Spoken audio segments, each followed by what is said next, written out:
става, хора? Пак съм аз, Никсън, и днеска пак снимам влог. Какво направя?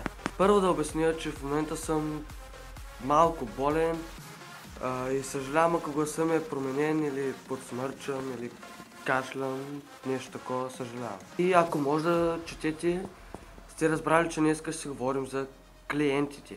Повечето влогари правят клипове за продавачите и там ги солят здраво. И първо си мислех и аз да направя такъв клип, но напрегнах малко мозъка си и размислих.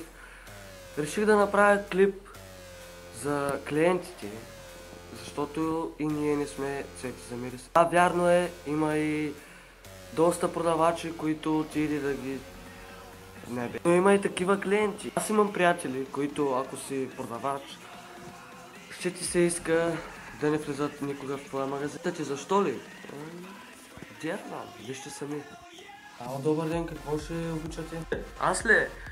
Дай ни цигари, че нещо се пуши. Какви по-точно цигари? Кой ми се обясняваш сега? Аз ти казвам, дай ми ни цигари, ти какви цигари ми? Какви? Сега ти трябва да знаеш, аз съм родоен клиент. Трябва да знаеш какви цигари искам. Книгата за оплакване, ако обича. Господине, аз за първи път ви виждам. Къде мога да знам какви цигари пушите? Значи не разпознавате редовните с клиенти. Книгата за оплакване, ако обича. Не, господине, съжалявам. Кажете какви цигари искате и ще са от магазина, т.е. безплатно. Вие така на всеки срещнат ли да тя? Книгата за оплакване, ако обича, ти нещо стане ти тук. Ти сега нещо стане. Звъна един телефон, 20 коли ще дойдете. Какво ще кажете за любезните клиенти? Добър ден, господине, какво ще обичате? Ето това там, колко струва, че тук не виждам много добре. Това ли?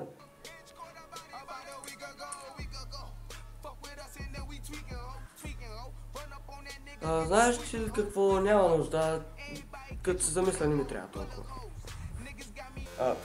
Чакай, къде ти ли? Къде е уискито за 200 лева, бе? Дебам. Да, хора, това беше всичко за този влог. Надявам се да ви е харесал, ако е така, дайте палец нагоре, абонирайте се, споделяйте, за да го видят повече хора, да се разрасне канала, за да имам стимул да снимам. Усерах нещата, чао!